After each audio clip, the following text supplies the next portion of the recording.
धुलेरा की शुरुआत कैसे हुई? एक semiconductor city of India Dholera को बनाने का प्लान किया है। ये स्टोरी क्या है, मैं वो जानना चाह रहा हूँ। द सेम कंपनी जिसने पाम जुमारा जैसे 70 सिटीज को डिजाइन किया है। तो धुलेरा को हमेशा पोर्ट्रे करा जाता है कि it is one of the top smart city बनने जाएगी, right? First greenfield industrial smart city बनाई। सरकार बदल गई तो क्या? वहाँ की जो इन्वेस्टमेंट है इट इज एब्सोल्युटली सेफ। सारे प्रोजेक्ट ही मेगा प्रोजेक्ट हो रखे हैं। अभी जैसे हम गुड़गांव को भी देखें, मेरे फादर साहब बताया करते 400 नहीं 200-250 रुपए के पर स्क्वायर यार्ड का रेट होता था DLF, और वहाँ पे आज 4 लाख रुपए 5 लाख रुपए का भी रेट जा चुका है। तो यहाँ पे 10 से 12 लाख रुपए में अपना 150-200 गज के अच्छे प्लॉट्स मिल जाते हैं। आज वहाँ पे जो जमीन के रेट हैं वो 4,000, 5,000, 6,000, जो कि गुड़गांव में हम सोच भी नहीं सकते। एक मिनट, आप कह रहे हो 10 लाख रुपए में प्लॉट्स मिलेंगे? बिल्कुल। अगर वो 10 लाख का एक प्लॉट ले रहा है, डाउन द लाइन 10 ईयर्स में कितना रिटर्न उसको मिल सकता है? We can figure it out कि 20 टाइम्स का जब सानंद में मिला है तो यहाँ पे भी उससे ज़्यादा ही मिलना चाहिए।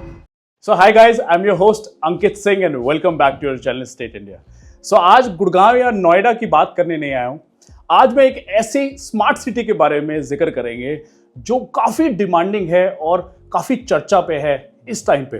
पर मैं आपको बताऊं, इस चैनल के माध्यम से मैं आपको बताना चाहता हूं कि आज बहुत सारे इन्वेस्टर्स हैं जो 2 करोड़ नहीं, 1 करोड़ नहीं, 50 लाख नहीं, अगर मैं आपको कहूं कि 10 लाख के नीचे नीचे आपको प्लॉट्स मिल सकते हैं, वो भी इमीडिएट रजिस्ट्री के साथ, और वो भी आपको गुड़गांव से ज़्यादा एप्रिसिएशन दे सकते हैं। उसके लिए हमारे साथ हमारे गेस्ट हैं लोकेश भाई, जो आज पूरे धुलेरा के बारे में बताएंगे, स्मार्ट सिटी के बारे में कि कहाँ से स्टार्ट हुआ, क्या चीज़ें हैं, उसके बारे में जिक्र करेंगे। सो सबसे पहले तो भाई वेलकम।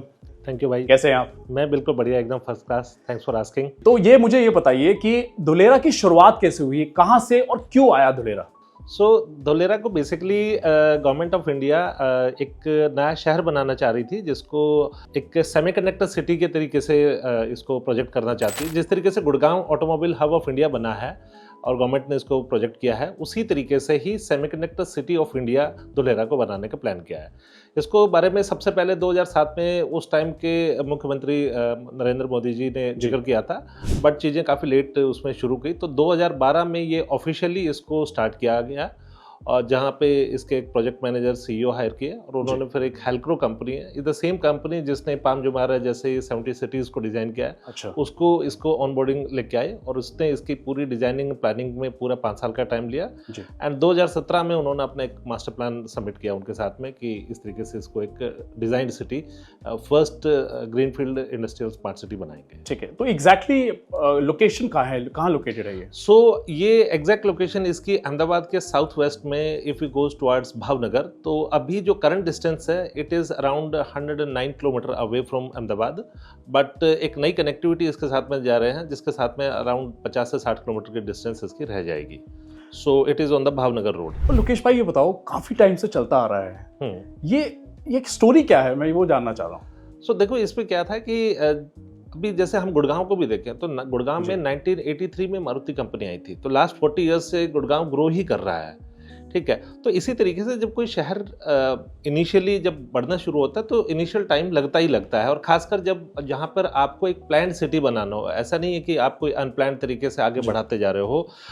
सो इसमें जैसा मैंने आपको बताया कि गवर्नमेंट ने मतलब इसको हेल्क्रो को ऑनबोर्ड किया, जिसने पूरे 5 साल का टाइम लिया। 5 साल में उन्होंने पूरी डिजाइनिंग प्लानिंग की। तो आज इंफ्रास्ट्रक्चर वाइज और एक जोनिंग वाइज पूरा इंफ्रास्ट्रक्चर रेडी है कि हाँ, कहाँ पे इंडस्ट्रियल आएगा, कहाँ पे ये आएगा। सो ये पूरा जो बेसिक इनिशियल होमवर्क करने हैं उसमें पूरा टाइम लगा। उसके बाद में फिर जो एक स्मार्ट सिटी का सैंपल, जिसको एक्टिवेशन एरिया बोलते हैं, उसको बनाया गया। फिर 2 साल कोविड की वजह से थोड़ा स्लो हुआ, बट 2022 से अभी इसने पूरी स्पीड पकड़ रखी है, और जिस हिसाब से प्रोजेक्ट करना चाहती है गवर्नमेंट, उस हिसाब से हो रही है चीजें। आपने जिक्र करा गवर्नमेंट का, हाँ, व्हाट इफ गवर्नमेंट चेंज, अगर सरकार बदल गई तो क्या? क्योंकि हाँ, ये जितना मुझे पता है कि ये शुरुआत जो है कांग्रेस के टाइम से हुई थी। हाँ, सो इसमें सबसे अच्छी बात यही है कि ये भारत का इकलौता शहर है जिसमें SIR special investment region act लगा हुआ है, जो बेसिकली पूरे सिटी को, इंडस्ट्रीज़ को हर तरीके की पॉलिटिकल चेंजेस से, पॉलिटिकल इंटरफेरेंस से इम्यूनिटी देती है। तो जो भी प्रिविलेजेस दिए गए हैं इंडस्ट्रीज़ को, सिटी को, जो भी सब्सिडीज़ दी गई हैं, वो सारी इंटैक्ट रहेंगी, रिस्पेक्टिव ऑफ किसकी सरकार आती है, किसके नहीं आती है। और दूसरी बात क्या होता है कि कभी जैसे हम गुड़गांव की अगर बात करें तो जब कोई चीज़ ग्रो होने लगती है तो यहाँ पर ओम प्रकाश चौटाला जी ने बहुत अच्छे काम किए, उसी लेगेसी को कैरी किया। फिर 10 साल भूपेंद्र सिंह हुड्डा जी की सरकार ने उसी लेगेसी को कैरी किया, आगे बीजेपी सरकार पिछले 10-12 साल से कर रही है। तो ऐसा नहीं है कि जब एक चीज़ को ग्रो हो रही थी तो दूसरी गवर्नमेंट आके डिस्ट्रॉय करती है। सो इट विल डेफिनेटली, जैसे दिल्ली का मेट्रो देख सकते हैं, हाँ, स्टार्ट कांग्रेस ने करा, उसके बाद काफी डेवलपमेंट आगे तक बढ़ी। बिल्कुल। तो आज करंट सिचुएशन क्या है धुलेरा? हाँ, सो आज करंट सिचुएशन ये है कि जो गवर्नमेंट ने इसका semiconductor city as a plan किया था, तो initially it took lot of time कि कौन सी कंपनी है जो इसको प्राइमरीली मतलब ड्राइव करेगी। तो पहले फॉक्सकॉन और वेदांता का नाम आ रहा था, लेकिन अभी इसी साल 29 फरवरी को कैबिनेट ने अप्रूवल दिया कि टाटा एक ताइवान की कंपनी के साथ में मिलकर 91,000 करोड़ का इन्वेस्टमेंट करके सेमीकंडक्टर का प्लांट लेके आ रही है, जिसका भूमि पूजन भी 13 अप्रैल को कर दिया है और अभी L&T उसका स्ट्रक्चर तैयार कर रही है और टाटा ने भी 4,000 इंजीनियर्स को हायर करके ताइवान ट्रेनिंग के लिए भेजा गया है। सो ये है सेमीकंडक्टर के रिगार्डिंग। अगर मैं बाकी कनेक्टिविटी की भी बात करूं तो एयरपोर्ट का काम है, रनवे का काम कंप्लीट हो चुका है, एयरपोर्ट बाउंड्री बन चुकी है, लैंड फिलिंग हो गया है और इसी साल सितंबर में ही जो टर्मिनल बिल्डिंग है उसका भी टेंडर निकल गया है। तो 2026 दिसंबर तक यहाँ पे आपका एयरपोर्ट भी ऑपरेशनल हो जाएगा। अब नेक्स्ट कनेक्टिविटी की मैं बात करूं तो आज भी ये शहर मतलब वाया डिस्ट्रिक्ट रोड और आपका स्टेट हाईवे कनेक्टेड है, बट इसके बावजूद भी एक नया एक्सप्रेसवे बना रहे हैं जो अगले साल 2025 मार्च या अप्रैल में कनेक्ट हो जाएगा। तो अहमदाबाद से इसकी डिस्टेंस और भी कम हो जाएगी। और नियरेस्ट जो सी पोर्ट की बात करूं तो भावनगर सी पोर्ट है जो इससे अराउंड 65 किलोमीटर पड़ता है भावनगर, तो वहाँ का सी पोर्ट इसको as a sea port serve करेगा। And then we talk about railway connectivity. So जो आपका DFC है, डेडिकेटेड फ्रेट कॉरिडोर, जो आपका दिल्ली से और JNPT मुंबई तक जाता है, उसके साथ में भी अहमदाबाद के पास में एक भीमनाथ स्टेशन पड़ता है, वहाँ से इसको कनेक्टिविटी दे रहे हैं। And last but not the least एक मेट्रो की कनेक्टिविटी, जैसे हम यहाँ पे दिल्ली से मेरठ देख रहे हैं, इसी तरीके की RRTS मेट्रो की कनेक्टिविटी भी अहमदाबाद और धुलेरा के बीच में, जिसकी land allocation, fund allocation already हो चुका है, काम किसी भी मोमेंट पे स्टार्ट हो सकता है। अगर मैं दिल्ली की बात करूं तो जैसे आई थिंक 14 या 1500 स्क्वायर किलोमीटर में, धुलेरा कितना बड़ा है? सो धुलेरा बेसिकली दिल्ली के ऑलमोस्ट सेम साइज़ की मैं बात करूँ, टू बी प्रिसाइज जो एरिया आइडेंटिफाई अभी तक हुआ है जिसको SIR जोनिंग बोलते हैं, वो 920 स्क्वायर किलोमीटर का है। बट उसके अलावा 920 स्क्वायर किलोमीटर में तो बेसिकली आपके जो 22 विलेजेस हैं उनकी ज़मीन को ही लिया गया है, बट जो धुलेरा में टोटल 33 विलेजेस के आते हैं उनको भी अगर मैं ऐड कर देता हूँ, सो ये पूरा का पूरा दिल्ली के साइज़ का बन जाता है। सो ये सिंगापुर से बड़ा और दिल्ली के साइज का पूरा सिटी बन रहा है। तो इतना बड़ा है अगर धुलेरा, तो काफ़ी अपॉर्चुनिटीज़ देखने को मिलेगी और काफ़ी अलग अलग इंडस्ट्रीज से लोग यहाँ पे अपना सेटअप करेंगे। बिल्कुल। सो इसमें इंडस्ट्रीज़ हम देखें तो गवर्नमेंट ने जो प्लान की हैं इसमें IT के लिए भी जगह डेडिकेटेड रखी है, इंडस्ट्रीज़ के लिए भी रखी है, आपका कार्गो ऑपरेशंस के लिए भी रखी है और आपका नॉर्मल कमर्शियल एक्टिविटीज़ के लिए अलग से रखी है, पब्लिक यूटिलिटीज़ के लिए अलग से रखी है, स्कूल कॉलेजेस के लिए अलग रखा है, रेजिडेंशियल के अलग रखा है, कोस्टल रेगुलेटरी जोन है CRZ जिसको बोलते हैं वो भी रखा है, बर्ड सेंचुरी के लिए भी रखा है। तो इस तरीके से बहुत सारी ऑप्शंस है जहाँ पे गवर्नमेंट ने रखी है। बट हाँ, हर इंडस्ट्री के लिए वहाँ पे काफ़ी बड़ी और डेडिकेटेड जगह है जिस पे इंडस्ट्रीज आके काम कर रही हैं। देखो आज मैं अगर बात करूँ, जैसे हम नोएडा गुड़गांव की बात करते हैं, यहाँ के अगर इन्वेस्टर्स हैं और वो इन्वेस्टमेंट वहाँ करना चाहते हैं, तो जैसे वहाँ के लोग ऑब्वियसली गुड़गांव ये पता कि यार दिल्ली के नज़दीक है, काफ़ी IT कंपनीज और एयरपोर्ट्स वगैरह सारी डेवलपमेंट्स ऑलरेडी, इंफ्रास्ट्रक्चर पूरा डेवलप है, तो धुलेरा आज क्यों ले, वो सबसे बड़ा क्वेश्चन आता है। हाँ। क्योंकि मैं भी एक टाइम पे जब इन्वेस्टमेंट कर रहा था तो मेरे दिमाग में आया था कि Y Dholera, I should go, कि मैं इतनी दूर जाके लूँ। Exactly. तो उसका क्या आई थिंक वो, देखिए इससे मैं आपको एक एग्जांपल से समझाना चाहूँगा कि नो डाउट हम यहाँ पे दिल्ली NCR में बैठे हैं और हमें जो भी क्लोज प्रॉक्सिमिटी दिखती है वो सेफ इन्वेस्टमेंट दिखती है। बट पहले मैं इस सवाल को, यहाँ पे दो सवाल आते हैं, एक तो धुलेरा में क्यों इन्वेस्टमेंट करना चाहिए, दूसरा सवाल है कि वहाँ की इन्वेस्टमेंट सेफ है या नहीं है। सो सबसे पहले हम बात करते हैं कि क्यों करना चाहिए। देखिए आज दिल्ली NCR की market, be it Noida, be it Gurgaon, ये एक मैच्योर मार्केट हो चुकी हैं और यहाँ पे जो आपको अगले 5 साल में ग्रोथ आएगी वो लीनियर ग्रोथ आएगी। मतलब यहाँ पे अगर आपने आज 2 लाख रुपए या 2.5 लाख रुपए स्क्वायर यार्ड का रेट के हिसाब से परचेज कर रहे हो, तो इन बेस्ट केस सिनेरियो वो 5 लाख रुपए या 4 लाख रुपए स्क्वायर यार्ड के रेट पे जाएगी 5 साल में, विच इज़ डिसेंट, मतलब अच्छी बात है, उसमें कोई वो नहीं है। लेकिन धुलेरा आज बहुत ही इनिशियल स्टेज पे है, तो आज वहाँ पे जो ज़मीन के रेट हैं वो 4,000, 5,000, 6,000, 7,000 से लेकर 8,000 रुपये पर स्क्वायर यार्ड तक के रेट हैं, जो अगले 5 साल में बात करें तो एक्सपोनेंशियल ग्रोथ से, एक्सपोनेंशियल से मतलब आप ऑन ए लोअर साइड आप अज्यूम कर सकते हो कि कम से कम 3 टाइम्स या 4 टाइम्स अपने को अगले 5 साल में ये रिटर्न देने का पोटेंशियल रखते हैं, जो कि as compare to Gurgaon and Noida which are mature market, इतना ये रिटर्न्स यहाँ पे नहीं देंगे। तो यहाँ पे आपका जो 10 लाख का प्लॉट है धुलेरा में, वो अगले 5 साल में 30 से 40 लाख होने का पोटेंशियल लगता है, मतलब 3 to 4 टाइम्स, वेयर एज ऐसी पॉसिबिलिटी आपको गुड़गांव में या नोएडा में नहीं मिलेगी। First thing. सेकेंड थिंग, वहाँ पर जैसे मैंने रेट ऑलरेडी डिस्क्लोज किया आपको, तो यहाँ पे 10 से 12 लाख रुपए में अपना 150-200 गज के अच्छे प्लॉट्स मिल जाते हैं, जो कि गुड़गांव में हम सोच भी नहीं सकते। एक मिनट, आप कह रहे हो 10 लाख रुपए में प्लॉट्स मिलेंगे? बिल्कुल। और समवेयर अराउंड क्या स्क्वायर यार्ड निकल के आ जाता है पर स्क्वायर यार्ड, अगर मैं बात करूं? हाँ, अगर हम वहाँ पे रेट सबके अलग अलग हैं, लेकिन हाँ, जैसे 5,000 रुपये स्क्वायर यार्ड का भी रेट लेके चलूँ तो 10 लाख में 200 स्क्वायर यार्ड का हमारे पास में प्लॉट आ जाता है। आज मैं अगर गुड़गांव की बात करूँ तो शायद मेरे ख्याल से 10 लाख में आपको कार पार्किंग भी नहीं मिलेगी। 10 लाख की कार पार्किंग छोड़ो, आप 5,000 रुपए का पर स्क्वायर फीट का आज अपार्टमेंट नहीं मिलता। मतलब दिस इज नॉट द पर स्क्वायर फीट कॉस्ट आज के टाइम पे। एग्जैक्टली। तो स्क्वायर यार्ड इस रेट पे निकल के आ रहा है। बिल्कुल। मैं मान सकता हूँ कि शायद ये वन ऑफ द रीजन हो सकता है कि पूरा का पूरा एरिया डेवलप्ड हो रहा है, शायद उस वजह से। एग्जैक्टली। देखिए, ये जो धुलेरा में ये रेट है, ये कोई नई बात नहीं है। If we go back to Gurgaon history, तो जब मारुति कंपनी आई थी 1980s की बात करें, तो उस टाइम पे DLF जो आज DLF फेज 1 फेज 2 बने बैठे हैं, तो उनके भी ऐसे ही रेट थे, तो बल्कि उससे भी सस्ते, जो मैंने सुना है वहाँ पे तो 400-500 रुपए मेरे फादर साहब बताया करते, 400 नहीं 200-250 रुपए के पर स्क्वायर यार्ड का रेट होता था DLF, और वहाँ पे आज 4 लाख रुपए 5 लाख रुपए का भी रेट जा चुका है। पता क्या रीजन क्या था? जैसे मैं गुड़गांव मार्केट बहुत अच्छे से समझता हूँ, उस टाइम पे कोई कनेक्टिविटी नहीं थी। Exactly. तो उस टाइम पे गुड़गांव कहते थे एंड कौन जाएगा, कौन इन्वेस्टमेंट करेगा। आज कोविड से पहले भी इतनी डिमांड नहीं थी, तो जैसे जैसे इंफ्रास्ट्रक्चर बड़ा, एयरपोर्ट आया, उसके बाद मारुति का, और डिमांड बहुत ज्यादा बढ़ी। Exactly. तो हाउसिंग डिमांड बढ़ने से भी आज देख लो क्या रेट निकल तो के आप ये देखें ना कि और एक चीज और, सॉरी टू इंटरप्ट, आज IT plays a very important role. जितना बड़ा हब आज मिलता है, तो जो छोटे छोटे शहरों से जो लोग निकल के पढ़ लिख के आते हैं, तो उनको होता है बड़े सिटीज में हम लोग जाके अपनी अपॉर्चुनिटी देखें। तो Gurgaon is one of them. Noida से ज्यादा मुझे लगता है शायद। एग्जैक्टली। बट हम गुड़गांव के बारे में आज जिक्र नहीं करेंगे। हाँ, नहीं, गुड़गांव के बारे में जिक्र नहीं करेंगे, लेकिन गुड़गांव की स्टोरी से रिलेट करेंगे। जैसे 80s में गुड़गांव के रेट 300-400 रुपए गज के थे, वो आज 3 लाख 4 लाख रुपए हो गया, मतलब 1000 टाइम्स का एप्रिसिएशन मिला लास्ट 40 ईयर्स में। उस टाइम पे सिर्फ एक न्यूज थी कि मारुति कंपनी आएगी, किसी ने मारुति का इकोसिस्टम नहीं देखा था, किसी ने मारुति कितना बड़ा एम्प्लॉयमेंट क्रिएट करेगी वो नहीं देखा था। तो DLF जब बस भर के लेके आता था दिल्ली से और दिखाता था कि ये उस रोड के उधर आपका वो बनेगा, मारुति आएगी, और ये जो खेत आपको दिख रहे हैं यहाँ पे मैं प्लॉटिंग करूँगा, तो बहुत कम लोग ऐसे थे जो इस चीज़ को, इस स्टोरी को डाइजेस्ट कर पाए थे, और उन्होंने DLF के कहने से ट्रस्ट किया और उन्होंने इन्वेस्ट किया। तो जो लोगों ने इन्वेस्ट किया वो आज 1000 टाइम्स का एप्रिसिएशन लिए बैठे हैं। जिन्होंने नहीं किया वो सिर्फ अपने बच्चों को स्टोरी बताते हैं कि यार सुना तो हमने भी था, बट काश उस टाइम पे कर लिया होता। तो सेम वे आज धुलेरा है। आप ये समझो कि आज से 30 साल पहले का गुड़गांव है ये।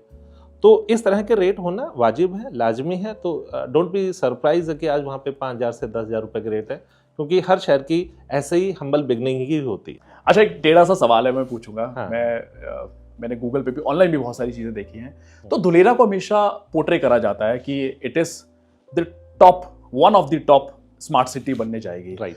तो ये क्यों रीज़न है? क्योंकि बहुत बड़े बड़े धुरिंदे, बहुत बड़े बड़े स्मार्ट सिटीज़ हैं आज एग्जिस्ट करती हैं, तो इसको ये क्यों नेम दिया गया है या क्यों इस तरीके से बोला जाता है?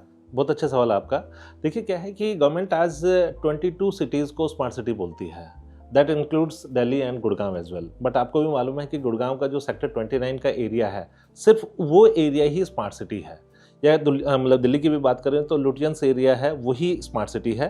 तो बेसिकली क्या है कि ये सारे के सारे जो 22 सिटीज़ हैं, ये ब्राउन फील्ड स्मार्ट सिटी हैं, कि एक बड़ा सिटी जिसका एक छोटा सा पार्ट, जिसको स्मार्ट सिटी के तौर पे इन्होंने रेप्लिकेट किया गवर्नमेंट ने, और उसको गवर्नमेंट इज क्लेमिंग है कि 22 स्मार्ट सिटीज़ हैं, लेकिन ये एंटायर सिटी स्मार्ट सिटी नहीं है। इफ़ यू मतलब see the things in Gurgaon and Delhi, तो यू विल रियलाइज कि पूरा का पूरा ऐसा स्मार्ट सिटी इंफ्रास्ट्रक्चर नहीं है। वेयर एज धुलेरा जो क्यों इसको यूनिक बनाता है बाकी स्मार्ट सिटीज़ से, धुलेरा डे 1 से पूरी प्लानिंग के साथ में बनाया जा रहा है।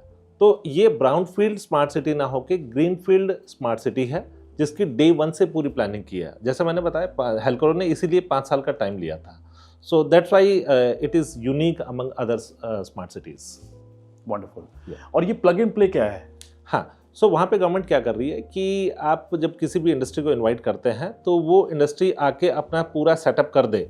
इसके लिए जो भी नेसेसरी इंफ्रास्ट्रक्चर हैं, जो सिविक इंफ्रा की बात करें या और गवर्नमेंट अप्रूवल्स की बात करें, वो सारी की सारी वहाँ पे डे 1 पे प्रोवाइड कर दी जाती हैं। जैसे वहाँ पे आप एक एरिया तो काफ़ी बड़ा है, जैसे 920 स्क्वायर किलोमीटर का मैंने बताया, बट उसमें से 20 स्क्वायर किलोमीटर का एक ऐसा है, 22 स्क्वायर किलोमीटर का एरिया जो स्मार्ट सिटी के सैंपल के तौर पे डेवलप हो गया है। अच्छा। जिसको एक्टिवेशन जोन बोलते हैं या एक्टिवेशन एरिया बोलते हैं। तो उसमें गवर्नमेंट ने अभी उसी एरिया में ही आपका रिन्यू पावर भी है, उसी में ही जो टाटा सेमिकॉन का प्लांट है वो लग रहा है, कुछ और कंपनीज भी वहीं पे आ रही हैं।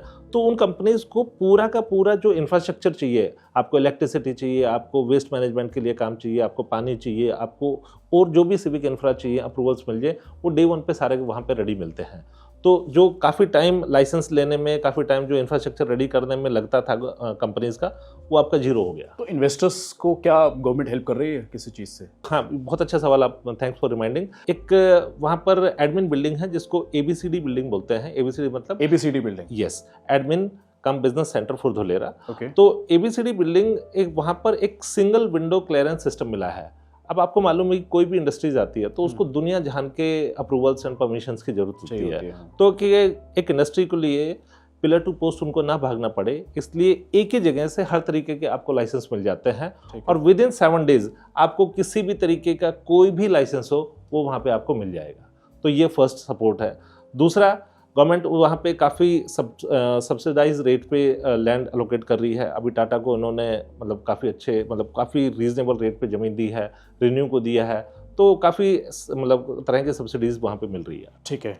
मेगा प्रोजेक्ट्स मतलब धुलेरा के कौन कौन से लगते हैं आपको? हाँ, देखो यहाँ पर देखा जाए ना तो ऑलमोस्ट सारे प्रोजेक्ट ही मेगा प्रोजेक्ट हो रखे हैं। जैसे one of the mega project है टाटा का सोलर पार्क, जो कि एशिया का सबसे बड़ा सोलर पार्क है। 4400 मेगावाट एशिया का 100 मेगावाट इलेक्ट्रिसिटी प्रोड्यूस कर रहा है ये। ठीक है। मतलब ये इतनी इलेक्ट्रिसिटी, ये समझो कि एक पूरे स्टेट को दी जा सकती है। तो that is one of the mega project. उसके बाद में दूसरा मेगा प्रोजेक्ट आ रहा है टाटा का ही सेमीकंडक्टर का। तो टाटा इंडिया की सबसे बड़ी और सबसे पहली फैब यूनिट आपका यहीं पे धुलेरा में ही लगे के आ रही है। इसी तरीके से एयरपोर्ट की भी बात करें तो airport is the second largest airport after जेवर, तो वो भी मेगा प्रोजेक्ट है। एंड इसमें मेगा के अलावा ना जो प्रोजेक्ट्स आ रहे हैं वो बहुत ही यूनिक आ रहे हैं। जैसे मैं आपको एग्जांपल दूं, इसी साल जब गुजरात वाइब्रेंट समिट हुआ था तो टाटा ने एक अनाउंसमेंट किया था कि एयरबस के साथ में मिलके वो यहाँ पे जो डिफेंस एयरक्राफ्ट है उनका मैन्युफैक्चरिंग यूनिट भी लगा रहे हैं। तो वो भी अपने आप में काफ़ी यूनिक है। इसके अलावा एयरबस एंड बोइंग दोनों ही कंपनियां जो एयरक्राफ्ट बनाती हैं, तो इन्होंने दोनों ने अपना maintenance, repair and operation centre, MRO hub जिसको बोलते हैं, वो भी यहाँ पे आ रहा है। एंड देन जैसे देहरादून में फ्लाइट अकेडमी है अपनी, इसी तरीके की फ्लाइट अकेडमी भी आ रही है। So not only mega project but unique project भी यहाँ पे बहुत सारे आ रहे हैं। चलो स्मार्ट सिटी की बात करूँ तो स्मार्ट सिटी के जो साथ में जो सिटी है हम उससे कंपेयर कर सकते हैं, राइट? तो मेरा एक सवाल ये है कि how Gujarat is different from other states? हाँ, सो गुजरात बेसिकली एक बिजनेस फ्रेंडली स्टेट डे 1 से रहा है। यहाँ पर कोई भी इंडस्ट्रीज आ रही हैं तो उनको काफ़ी अच्छा सपोर्ट गवर्नमेंट की साइड से मिल रहा है, काफ़ी अच्छी वहाँ पे वर्कफोर्स भी मिल जाती है।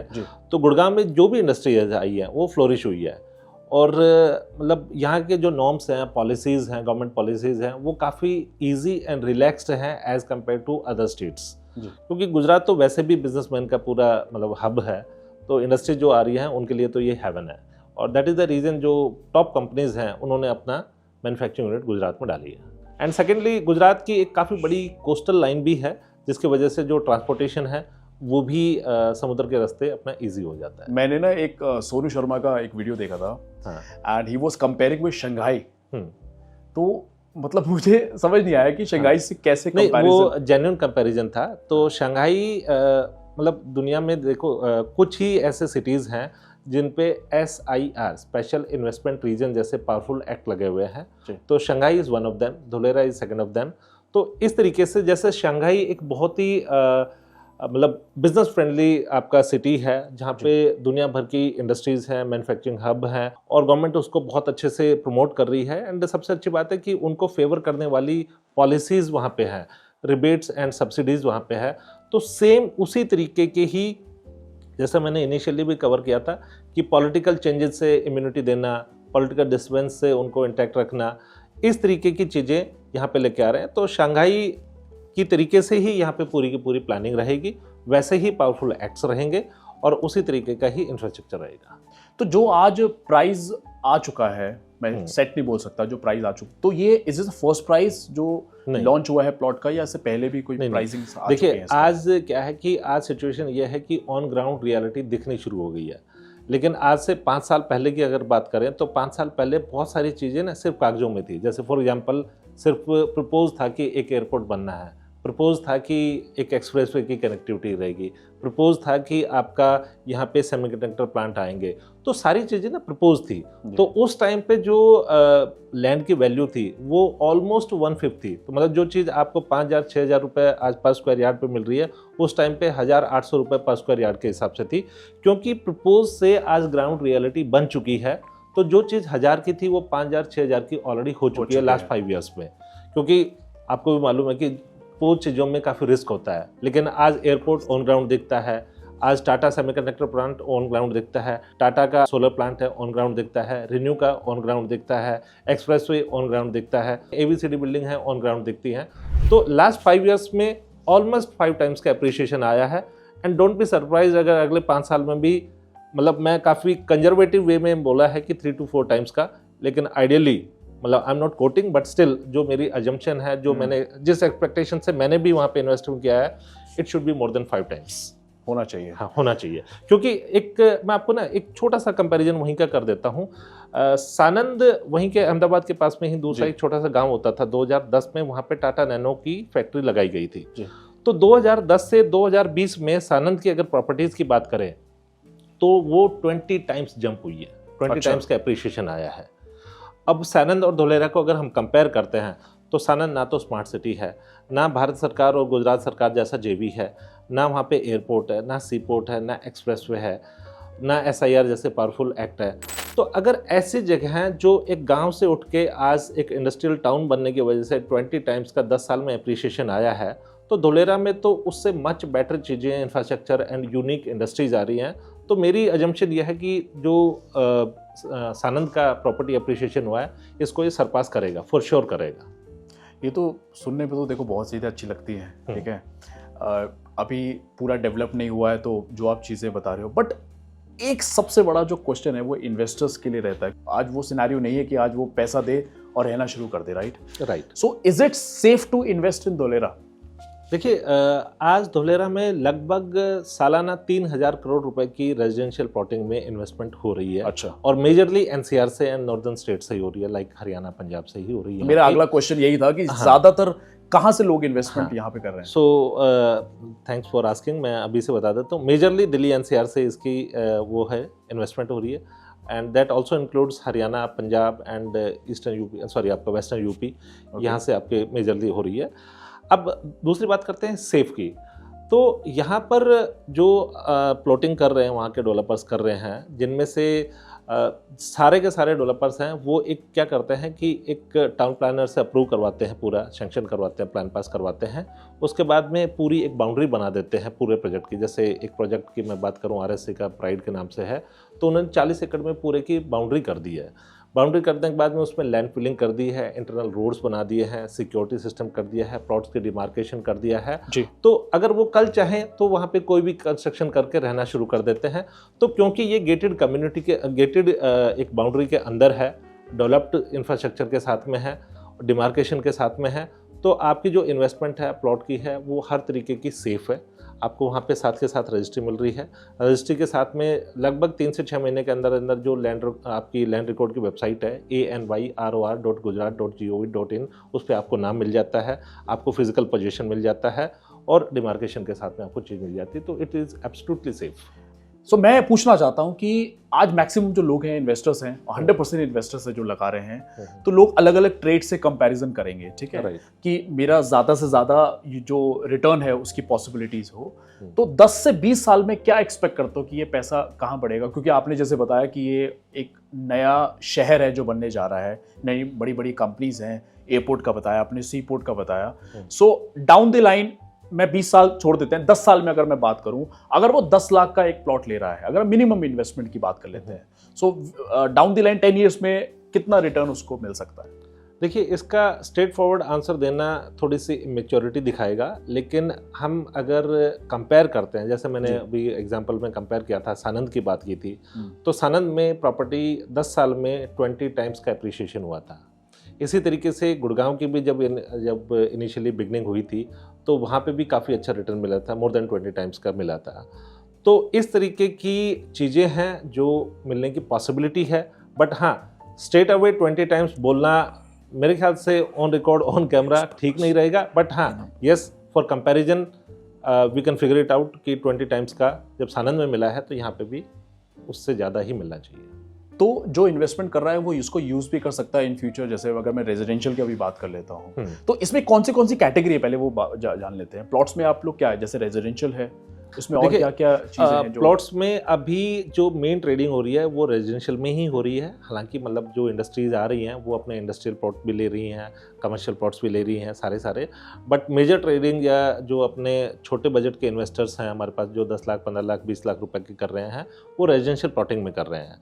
और ये सारे के सारे एक एटलीस्ट लॉन्ग टर्म का मतलब 5 साल का होरिजन लेके चल रहे हैं कि 5 साल के बाद में ही इनको एग्जिट रखने का मतलब प्लान है। और मेरा कोई भी धोलेरा में आज इन्वेस्टमेंट करता है तो उससे भी यही सजेशन है कि आप कम से कम 4-5 साल का होरिजन लेके चलो। और ये 4-5 साल का जो मैं पीरियड बता रहा हूँ उसके पीछे ना एक रीज़न है कि अभी जो मार्केट है वो इन्वेस्टर ड्रिवन मार्केट है। अब वहाँ पे कोई भी ऐसा नहीं कि एंड यूज़र आके वहाँ पे रह रहा है और काम कर रहा है। एंड यूज़र के तौर पे अगर एम्प्लॉयमेंट की मैं बात करूँ तो लगभग 1000-1200 लोग रिन्यू पावर में वहाँ पे आज काम कर रहे हैं। लेकिन अगले 5 साल की मैं बात करूं तो मैं आपको प्रोजेक्ट टू प्रोजेक्ट बताऊंगी कौन कैसे कितने आएंगे। जब आपका एयरपोर्ट शुरू होगा और एयरपोर्ट से जुड़े हुए बिजनेस जिसमें एमआरओ हब भी आ गया, एविएशन भी आ गया, आपका एरोसिटी भी आ गया, आपका ये कार्गो ऑपरेशन, एफएनबी, 5 स्टार होटल्स, तो ये अगले 5 साल में कम से कम 30 से 35 हज़ार लोगों का एम्प्लॉयमेंट क्रिएट करेगा। सेम वे जब आपका टाटा आ रहा है तो Tata and through it's subsidiaries लगभग 1 लाख से ज़्यादा लोगों का एम्प्लॉयमेंट क्रिएट करेगा। इसी तरीके से रिन्यू पावर है, अभी वो पार्शियली ऑपरेशनल है, लेकिन जब फुल्ली ऑपरेशनल होगी तो लगभग 10,000 लोग वहाँ पे भी काम कर रहेंगे। तो अगले 5 साल में 1.5 लाख से ज़्यादा लोग वहाँ पे माइग्रेट करेंगे, काम करेंगे, और उस टाइम से एक्चुअली वो एंड यूज़र ड्रिवन मार्केट होगी। तो इसलिए 5 साल के होराइजन के साथ में अपने को वहाँ पे इन्वेस्ट करना चाहिए। सो अगर किसी को इन्वेस्टमेंट करना हो तो क्या क्या ऑप्शंस धुलेरा के अंदर निकल के आते हैं? देखिए, वहाँ पे ना धुलेरा में ऑप्शंस काफ़ी हैं, लेकिन मैं आपको बता देता हूँ कि आपको सबसे पहले तो एक राइट डेवलपर चूज़ करना चाहिए। और राइट डेवलपर चूज़ करने के लिए कुछ क्राइटेरियाज़ हैं। फॉर एग्जांपल, डेवलपर के पास में खुद की अपनी लैंड होनी चाहिए। काफ़ी लोग वहाँ पे क्या कर रहे हैं कि टोकन अमाउंट देख के और अपने नाम से प्रोजेक्ट निकालना शुरू कर दिया है। ठीक है। तो यू शुड चेक कि डेवलपर के पास में अपने खुद के पेपर्स हैं, अपनी रजिस्ट्री हो रखी है। सेकेंडली, उस लैंड का टाइटल क्लियर है। थर्डली, उस पर आपका NA जो नॉन एग्रीकल्चर का कन्वर्जन है वो भी हो रखा है। फोर्थली, टाउन प्लानर का अप्रूवल है वो भी हो रखा है। अब इसमें आइडियली क्या करना चाहिए, क्योंकि वो सारे डेवलपर्स हैं वो अहमदाबाद के हैं, तो they should get connected with some channel partners जो कि लोकली अवेलेबल हैं, जिनमें कुछ अच्छे नाम हैं। जैसे आप भी अपने चैनल के माध्यम से कनेक्ट करवा सकते हो। आई एम श्योर आपके पास में कस्टमर्स के लिए कुछ हॉटलाइन नंबर या कुछ कस्टमर केयर नंबर होगा। तो इस तरीके से कुछ जो अच्छे बड़े चैनल पार्टनर्स जो NCR में काम कर रहे हैं, इनके थ्रू अपने को वहाँ पे इन्वेस्ट कर सकते हैं। जिससे क्या होगा कि एक लोकल सपोर्ट के लिए भी हमारे पास में चैनल पार्टनर की प्रेजेंस है, और वहाँ पे बैक एंड पे भी उस channel partner I am sure काफ़ी ड्यू डिलिजेंस करके और एक अच्छे डेवलपर को फाइंड आउट करके उनके साथ में काम कर रहे होंगे। मैं अपना एग्जाम्पल देता हूँ, बीइंग अ कस्टमर। तो अगर मैं खरीदना चाहता हूँ, ठीक है, तो मैं कहता हूँ ठीक है यार, मैंने पैसे दे दिए और सारी चीज़ें हो गई, एप्रिसिएशन भी हो रहा है, बट मैं रजिस्ट्री के लिए ना यार इतनी दूर नहीं जा सकता। एग्जैक्टली। तो कैसे रजिस्ट्री कराओगे आप? इसमें गुजरात गवर्नमेंट ने बहुत ही अच्छा वो रखा है प्रोविज़न कि आप बिना गए भी रजिस्ट्री हो जाती है। वहाँ पे क्या होता है कि जैसे आप पेमेंट कंप्लीट करते हो तो एक hard copy of sale deed आपके पास में आती है, जिस पे आप साइन करते हो, थंब इम्प्रेशन लगाते हो, फोटो लगाते हो, 2 आईडी प्रूफ हैं उनको सेल्फ अटेस्ट करते हो, और उसके बाद में डेवलपर को कुरियर कर देते हैं। और डेवलपर सेम काम करता है, उसको लेके फिर अथॉरिटी में जाता है। अथॉरिटी में एक डेट मिलती है कि इस डेट को आपकी रजिस्ट्री होगी। उस रजिस्ट्री पे आपको डेट कम्युनिकेट कर दी जाती है। अगर आप जा सकते हो बहुत अच्छी बात है, नहीं जा सकते तो भी आपके बिना गए वहाँ पे रजिस्ट्री हो जाती है, क्योंकि बायर का वहाँ पे होना ऑप्शनल है, मैंडेटरी नहीं है। तो बिना गए भी आपकी रजिस्ट्री हो जाती है। रजिस्ट्री होने के बाद में वो हार्ड कॉपी आपके पास में हो जाती है। बट हाँ, वर्ड ऑफ कॉशन, जब आप उसको बेचोगे तब आपको डेफिनेटली वहाँ पे अथॉरिटी में जाना पड़ेगा या आपको किसी को पावर ऑफ अटर्नी देनी पड़ेगी बेचने के लिए। सुन तो मैं भी बहुत रहा था, बट आज मैं लोकेश भाई जानना चाह रहा था कि ग्राउंड रियलिटी क्या है धुलेरा के बारे में। सो थैंक यू सो मच सारी इंफॉर्मेशन देने के लिए, और thank you so much for all the investors जो क्योंकि देखो 10 लाख रुपए कोई छोटा अमाउंट नहीं होता। Exactly. ठीक है, बट आज वो अमाउंट भी लगाने के लिए लोगों को पूरी की पूरी इंफॉर्मेशन चाहिए कि यार एक्चुअल में है क्या, उसके ग्राउंड रियलिटी क्या है उस इंटायर स्मार्ट सिटी के बारे में। बिल्कुल। अब लास्ट में क्या कहना चाहते हैं आप इन्वेस्टर्स के लिए जो वहां पे पैसा लगाना चाहते हैं और अपनी ग्रोथ देखना चाहते हैं अपने पैसे की? देखिए, मैं इस पे 2-3 चीज़ें हैं जो बताना चाहूँगा आपके चैनल के माध्यम से इन्वेस्टर्स को। एक तो आप इसको ना एक लॉन्ग टर्म इन्वेस्टमेंट लेके चलना है। लॉन्ग टर्म का मतलब कम से कम 5 साल का होराइजन लेके चलना है। अगर आपको ऐसा विचार है कि 2 साल के बाद में निकलना है, 1 साल के बाद में निकलना है, तो मेरा सजेशन है आप वहाँ पे मत जाइए। ठीक है, क्योंकि अप्रिसिएशन डेफिनेटली हर साल होगी, हर 6 महीने पे होगी, लेकिन उस अप्रिसिएशन के लिए ही आपको इतनी दूर जाने की ज़रूरत नहीं। तो 5 साल का पहली चीज़ है। दूसरी चीज़ ये है कि वहाँ की जो इन्वेस्टमेंट है इट इज़ एब्सोल्युटली सेफ़। अगर आप किसी रेप्यूटेड डेवलपर्स के साथ में जाते हैं और किसी रेप्यूटेड चैनल पार्टनर के साथ में जाते हैं तो इट इज़ एब्सोल्युटली सेफ़। आपके पास में गेटेड बाउंड्री के अंदर आपका प्रोजेक्ट आ जाता है, डिमार्केशन के साथ में आ जाता है, रजिस्ट्री हो जाता है, फिजिकल पोजीशन मिल जाता है, लैंड रिकॉर्ड पे नाम हो जाता है, तो वो किसी तरीके की कोई उस पर टेंशन नहीं है। हाँ, जो मैंने कुछ प्रिकॉशंस बताए थे कि जो लैंड रिकॉर्ड वगैरह चेक करना, वो सारे के सारे आप करके रखते हैं, तो कोई किसी तरीके की नहीं है। एंड तीसरी बात और भी है, गुजरात तो वैसे भी इन्वेस्टर्स हेवन है, भले वो इंडस्ट्रीज़ के लिए बात करें या रिटेल इन्वेस्टर्स के लिए बात करें, तो किसी तरह की कोई चिंता करने की जरूरत नहीं है। It is absolutely safe. So thank you so much Lokesh भाई for giving all the information और थोड़ा सा क्लैरिटी देने के लिए स्मार्ट सिटी के लिए। Thank you. सो गाइस, ये थी मेरी आज की वीडियो जहाँ पे मैं आपको बताना चाह रहा था धुलेरा एक ऐसा स्मार्ट सिटी। कैसी लगी वीडियो? डू लाइक, शेयर और सब्सक्राइब माय चैनल। और ये पहला पॉडकास्ट है, इसके अलावा बैक टू बैक अब आपको देखने को मिलेंगे जहाँ पे अलग सिटीज़, अलग माइक्रो मार्केट्स के बारे में बताऊंगा, कहाँ पे कौन सी इन्वेस्टमेंट आप कर सकते हो जहाँ पे आपका पैसा बढ़े। सो वीडियो अच्छी लगे तो लाइक करिएगा। मिलते हैं अगली वीडियो में। धन्यवाद।